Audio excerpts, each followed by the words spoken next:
말씀해 주시죠. 인권 문제는 기본이 남을 나오고 동시하는 겁니다. 바로 지금 북한에는 20만 명가량이 그 정치범 수용소에 가지고 인간 이하의 대우를 받고 있는데 네. 그 20만 명 중에 내 동생이 있다. 아니면 우리 집 사람이 있다. 또 우리 부모님이 있다라고 생각할 때 내가 어떻게 해야 되겠느냐는 것을 동질화해 보면서 나오는 게 인권 개념인데요. 저는 지금 우리나라가 지금 이번에 법사위에 가 있는 이 제정 관련의 인권법은 미국이나 일본이 만든 북한 인권법에 비해서 너무 약합니다. 다만 북한에서 무엇이 일어나는가를 관심을 가져주자는 겁니다. 그렇다고 우리가 뭐 김정일 국방위원장한테 편지 한 자 쓰자는 게 아니에요. 다만 무엇이 일어나는가를 탈북자들을 통해서 정리해 두자. 역사에 남겨놓자. 거기에 좀 수용당해 있는 사람들, 또 납북되어 있는 사람들, 또 수많은 참 인권적인 면에서 볼 때는 유엔에서는 지금 매년 UPR이라고 해서 인권 보고를 냅니다. 거기에 보면 적나라하게 정말 우리 민족으로서는 부끄러울 정도의 보고서가 들어가거든요. 근데 그것을 우리는 빠지자.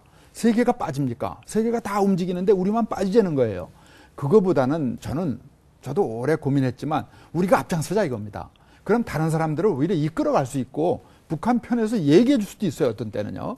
그러나 북한에서 일어나는 거에 대해서 나만 눈을 감는다고 해서 세계가 눈을 감고 있는 게 아니라 UN 보고서 보면 아주 적나라해요. 그렇기 때문에 여기에 제1차적인 책임과 모든 것은 우리가 나서야 된다. 그래서 어떤 면에서라도 우리가 이것을 진정성을 갖고 해야 되고 또 거기에 뭐 좀 더 얘기할 필요가 없을 정도입니다만은요. 그래서 이러한 세계적인 움직임에 우리도 동참해서 오히려 우리가 더 제일 잘하니까 그 문제에 대해서 정면으로 치고 나가는데 좋은 말씀 하셨어요. 여기는 진정성과 우리의 애정이 담겨 있어야 됩니다. 북한 정권을 우리가 붕괴시키려고 그러는 의도로 인권을 논한다.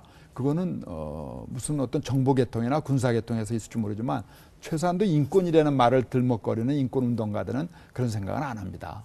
그렇기 때문에 이 진정에 대해서 이 부분에 대해서 좀 많이 관심을 가지셔야 되고 특별히 인권 문제에 대해서는 우리가 지금 남북 협력 기금이 있으니까 이 부분은 많이 활용해야 되는데 여기에서는 우리가 예를 들면 남북 이상 가족이나 또 감귤도 좀 보내주고 이러는 것도 중요하죠. 인도적 지원일 수 있지만 가장 기본적인 것은 어린아이들이 어떻게 지금 처우를 되고 있는가 또 부인들, 여성들을 보호해야 되지 않습니까? 애를 키우는 여성들에 대한 지금 상황이 어떤가 또 결핵은 어떤가 이런 근본적인 문제에 대해서 인간으로서 살 수 있는 환경이냐 하는 점에 대한 보고서를 만들자는 겁니다. 네네. 그래서 우리는 북한 당국도 우리가 우호적으로 지내야 되지만 나중에 통일됐거나 상황이 바뀌었을 때 북한 주민들이 우리들 보고 당신들 그때 뭐라고 있었느냐 어디 있었느냐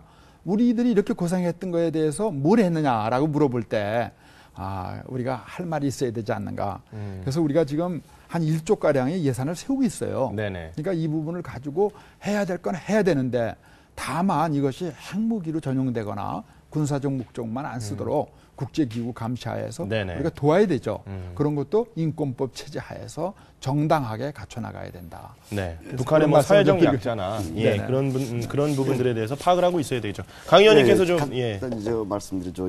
저는 황 의원님을 참 존경하기 때문에 그 황 의원님들 늘 뭐 이 북한 문제 아니라 모든 인권 문제에 관심이 많고 해서 충분히 이해를 하는데 참 때가 안 좋은 것 같아요. 지금 지금 이제 또 황 의원님은 또 여당의 이제 참 이 중진 의원 아닙니까? 그러니까 지금 한쪽에서는 막 뺨을 때리면서 또 이쪽에서 더 이제 부채질하는 그런 꼴처럼 참 붕괴론, 흡수 통일론처럼 비춰지는 속에서 이 법이 제정됐다고 오해받기가 딱 쉽게 돼 있습니다. 그래서 때가 참 안 좋다. 이런 식의 생각을 하고 참 좀 필요하다고는 생각합니다만은 오해받기에 딱 좋아서 천천히 신뢰 구축된 다음에 하는 게 좋지 않겠느냐 이렇게 제의를 좀 하고 싶군요. 예. 네네.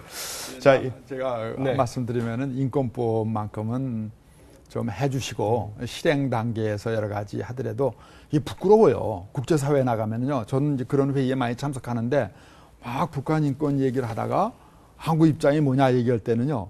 저는 사실 지금 우리 입장에서 많이 완화해서 얘기합니다만은 그쪽에서 하는 얘기는요. 그 인권단체에서 하는 얘기는 문탁폰의 보고서를 한번 읽어보세요.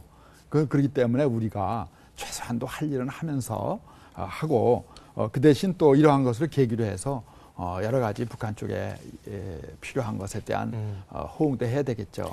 그러나 이 시기를 너무 늦추면은 너무 이게 좀 10년간 이게 계류만 돼 있거든요. 그래서 이거는 조만간에 결론을 좀 내려주시고 거기에 가장 중요한 역할을 우리나 강 의원님이 하시라고 저는 생각을 합니다. 네. 아무튼 저 정치적인 입장과 뭐 안보에 대한 입장과 인권에 대한 입장은 달리 가야 되겠죠. 예.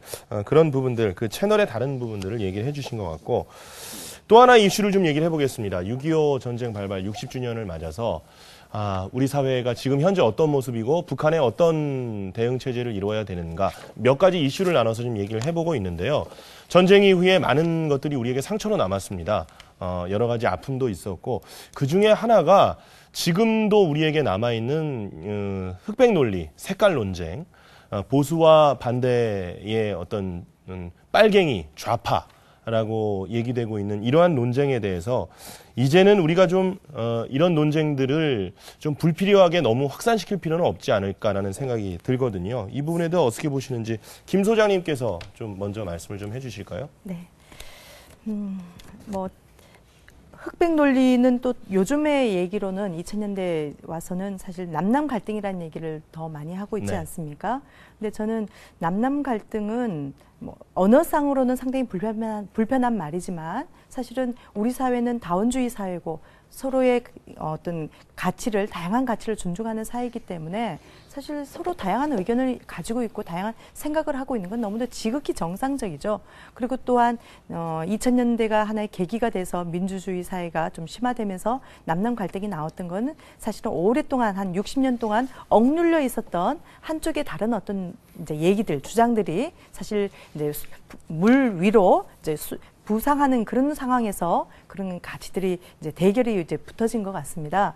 그러나 지금도 사실 천안함이 나오자마자 사실은 정부에서 어떤 입장도 이제 본격적으로 말하기 전에도 그런 보수 구구적인 어떤 입장을 가졌었던 분들은 바로 이것은 누구의 짓이다.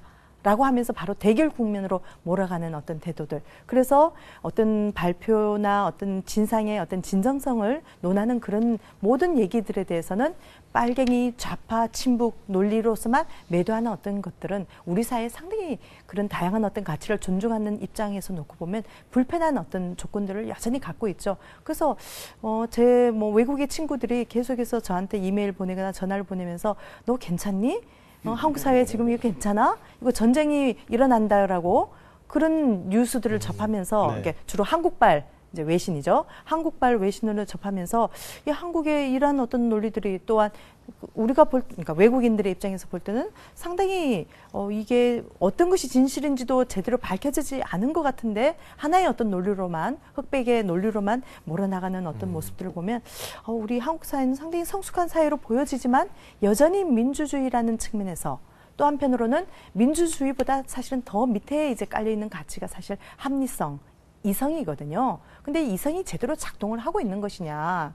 그래서 어떤 뭐 이를테면 이제 천안함이 누구의 소행이다라는 어떤 딱 공식적인 발표가 나자 사실은 언론에서 다양한 어떤 주장들을 하던 모든 여론들이 사실상 사라지지 않습니까? 그 외에 어떤 주장을 하면 다 어떤 빨갱이 좌빨 이제 이런 식으로만 매도되는 어떤 우리 사회는 사실 민주주의 이전에 어떤 합리성이 제대로 작동한다라는 점에서 어떤 아직도 경직되어 있는 어떤 모습들을 보이고 있는 이제 이런 것들은 어떤 의미에서 우리 지난 60년 전에 한국 전쟁이 났고 그 전쟁이 해소되지 않은 전쟁 체제로 가고 있는 그런 긴 냉전에 이런 고를 우리는 아직도 사라지고 있는 것이 아닌가라는 점을 진단해 볼 수 있습니다. 사상적인 양극화가 그렇게 한국 사회 발전에 큰 도움은 되지 않는다는 생각이 드는데요. 어떻습니까, 교수님?